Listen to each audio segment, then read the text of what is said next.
Assalamualaikum warahmatullahi wabarakatuh. Sampurasun, Pak Menko yang saya hormati, selamat datang di Provinsi Jawa Barat, di Kota Bandung, halaman Gedung Sate, yang mungkin tahun depan akan berubah, karena ini akan saya tata dan disatukan antara Gasibu dan Gedung Sate satu kesatuan, tidak terpisah oleh jalan. Nah, kita ini satu jalan, jangan dipisahkan oleh jalan. Pak Menteri Kebudayaan, saya hormati, ini orang Bandung, Pak. Pembaca puisi terbaik pada zamannya. Kemudian Pak, ini juga orang Bandung juga nih, orang Jawa Barat, orang Tasik, mantan Kapolda Jabar, jadi wamen sekarang. Kalau dulu Bapak meriksa, mungkin sekarang latihan diperiksa. Kemudian Pak Wakil Gubernur, Pak Ketua DPRD, seluruh jajaran yang hadir pada kesempatan pagi hari ini, seluruh pimpinan daerah Provinsi Jawa Barat, Pak Asbidpus hadir, dan para perangkat Forkopimda Provinsi Jawa Barat. Pertama saya mohon maaf terlambat, Pak. Pagi tadi saya mendamaikan dulu guru dan orang tua siswa yang berselisih karena anaknya ditampar. Hari ini saya membuat surat edaran pada para guru, kalau anaknya nakal itu cukup diberi hukuman yang mendidik, bersihin halaman, toilet, kemudian ngecat tembok, bersihin kaca, ngurus sampah, tidak boleh hukuman fisik karena seringkali beresiko, aspek hukumnya memang diatur undang-undangnya. Kemudian yang kedua, di Jawa Barat itu sebenarnya sudah ada 200 pengacara yang mendampingi guru SMA dan SMK. Kebetulan yang berselisihnya SMP, kewenangannya Bupati. Kemudian yang ketiga, sudah ada surat pernyataan dari seluruh orang tua siswa, manakala anaknya tidak mau mengikuti pendidikan kedisiplinan di sekolah, tidak mau menerima sanksi di sekolah, maka anaknya dikembalikan ke orang tua siswanya. Ini cara kami untuk merubah cara berpikir. Yang kedua, kami sampaikan juga, di tengah-tengah kita menghadapi menurunnya daya dukung fiskal pemerintah Provinsi Jawa Barat yang kita kehilangan 2,5 triliun, pemerintah Provinsi Jawa Barat pada tahun ini juga itu memberikan asuransi ketenaga kerjaan pada 1 juta orang tenaga informal.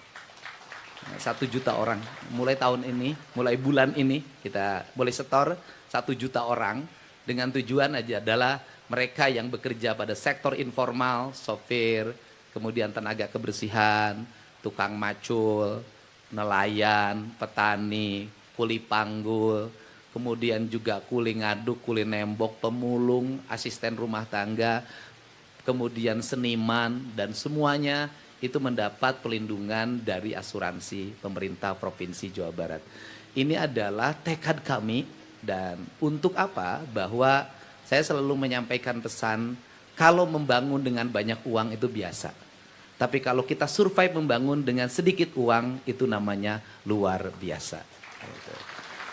Dan hari ini kami sampaikan ke Bapak, kita mulai November WFH, Pak. Jadi pegawai itu yang masuk kantor hanya yang memberikan layanan. Yang tidak memberikan layanan langsung bekerja di rumah.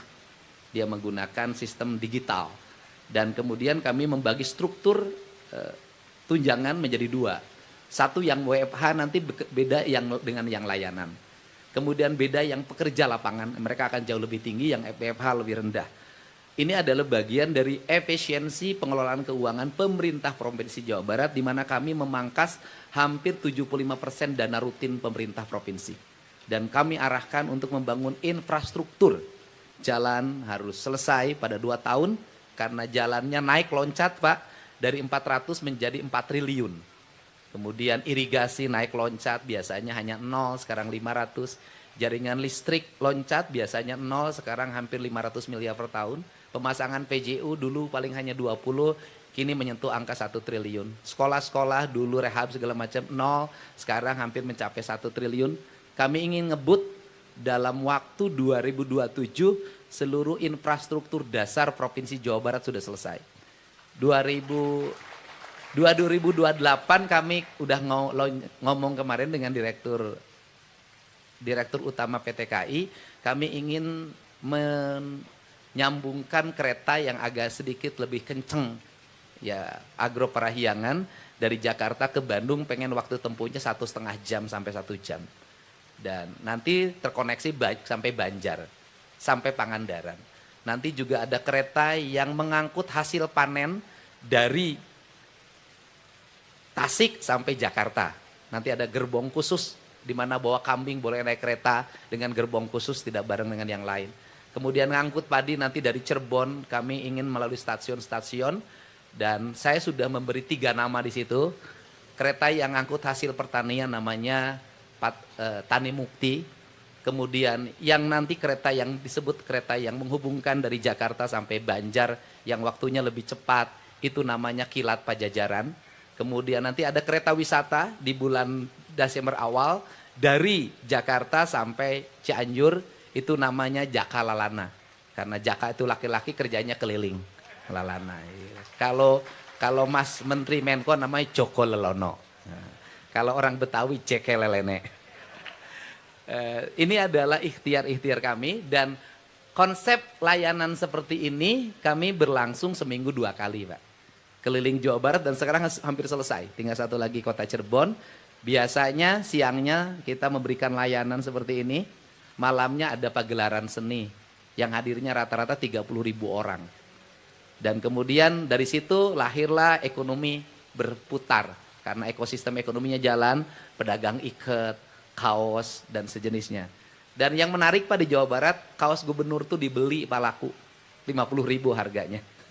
Jadi tidak banyak, ada counternya itu, biar counternya dan rame.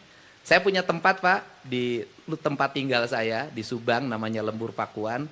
Tingkat kunjungannya dalam setiap minggu mencapai 30.000 orang Pak. Itu ada pagelaran seni segala macam di situ, UMKM hidup. Penghasilan tukang satenya Sabtu Minggu itu 100 juta. Dan ini siklus, dan saya sudah minta kepada para kepala daerah untuk membuat satu-satu desa saja tiap daerah yang ditata, membuat siklus ekonomi dan berjalan. Dan ini adalah harapan kita karena Jawa Barat itu daerah yang memiliki 2 kualitas. Kalau datang ke Jabar itu 2 yang akan dirasakan, ngeunah dahar tibrah hees. Itu. Jadi orang Sunda itu prinsipnya ngeunah dahar tibrah hees. Makanya Jawa Barat itu ke Jawa Barat cari apa? Cari makanan dan cari tempat penginapan yang bisa membuat tidur nyenyak. Kedepannya saya sudah meminta kepada Bupati Wali Kota karena hotel itu bukan kewenangan kita. Kewenangan Bupati Wali Kota. Coba kita belajarlah dari Bali. Hotel-hotel itu berpakaian baju khas daerahnya masing-masing. Kemudian seniman-seniman tuh di hotel tukang gambang itu kan gambang Bali itu bagus. Itu kan gambang itu menjadi hal yang wajib di hotel-hotel bintang. Kaca pisuling menjadi hal yang wajib. Ini siklus ini akan membangun sistem pariwisata karena kebudayaan itu nih Pak Profesor Fadlizon, mohon maaf kalau saya berlebihan, itu menurut saya ada 4 hal. Yang pertama, orang Sunda mah gini, nu kadele, nu karenge, nukarasa, nukarampa. Apa itu artinya? Seni itu akan melahirkan enak didengar, indah dilihat, kemudian nyaman dirasa, dan kemudian juga membuat kita bahagia. Rumusnya cuma satu, saya belajar betul. Kenapa orang ingat ke Bali terus? Karena apa? Karena di Bali itu ada 3 hal yang terjadi. Pertama adalah ada gamelan yang tidak pernah berhenti. Yang kedua ada desain arsitektur yang seragam, punya karakter Bali. Yang ketiga ada buhur, ada ratus yang dibakar. Dan itu terjadi di Mekah. Ya kalau orang pergi ke Mekah, buhurnya itu sama. Cuman bedanya orang Sunda bakar kemenyan itu dianggap haram. Orang Mekah tiap hari bakar kemenyan di depan tokonya. Yang disebut dengan buhur. Ini adalah stereotip peradaban yang harus kita selesaikan. Nggak boleh lagi begitu. Jadi nanti kalau di gedung sate bakar kemenyan, bukan saya ngundang jurig. Justru saya ngusir jurig. Jurig apa? Virus, bakteri jahat suruh pergi. Yang datang adalah bakteri yang baik. Gitu. Nah ini yang harus dilakukan. Dan kemudian kemenyannya harus kemenyan pilihan. Kemenyan yang terbaik itu ada di Sumatera Utara. Dari pohonnya langsung, warnanya putih. Makanya kata orang Sunda, kalau hidup bahagia itu begini kalimatnya. Asa karagragan menyan bodas. Itu kalimatnya. Artinya menyan terbaik itu bodas. Orang Arab tuh pakai buhur. Itu juga sama. Nah kita ini agak aneh-aneh. Yang tidak boleh itu bakar menyan yang murah. Bau. Nanti jin yang datangnya itu jin yang sakit. Gitu. Nah ini penting Pak, ini penting karena bagaimanapun kita harus punya cara untuk bangun tren. Sehingga hari ini Pemda Jabar mulai menetapkan desain-desain arsitek. Gapuranya seperti ini, mulai pagarnya seperti ini. Nanti akan terus kami lakukan. Dan perlu disampaikan, saat dulu saya melarang studi tour, semua orang demonstrasi ke saya di sini. Pak Kapolda. Kemudian alasannya apa? Akan membunuh pariwisata. Tetapi berdasarkan survei BPS kemarin terakhir, justru sekarang pariwisata Jawa Barat mengalami peningkatan lebih tinggi dalam 5 tahun terakhir. Jadi bukan orang Jawa Barat yang dibawa keluar, padahal pinjam bank emok, bank keliling. Tapi orang luar Jawa Barat bawa uang ke sini. Saya ketemu di jalan barusan orang Lampung lagi di minimarket. Itu dari mana? Lampung. Setiap hari orang datang ke sini. Dan ini harus terus dijaga bagaimana kita menata lingkungan, kebersihan, dan saya minta Pak Sekda, gak ada masalah, para pegawai pun menurut saya harus mulai memakai baju-baju yang memiliki implikasi ke pariwisataan. Kalau hanya pakai baju yang sekarang tidak akan menarik. Tapi kalau para pegawai Pemda pakai kebaya, laki-lakinya pakai baju yang punya implikasi ke pariwisataan, pasti akan minat. Kalau gedung-gedungnya ditata memiliki implikasi kebudayaan, pasti orang datang. Kan jadi pusat wisata tidak usah ke hotel saja. Gedung kantor, sekolah itu akan menjadi pusat kepariwisataan. Terakhir saya pesan pada seniman. Beda antara baju Cina, baju Betawi dengan baju gaya khas Sunda. Itu beda. Jadi penari Jaipongan tadi saya lihat, itu rame banget. Nih Pak Ketua.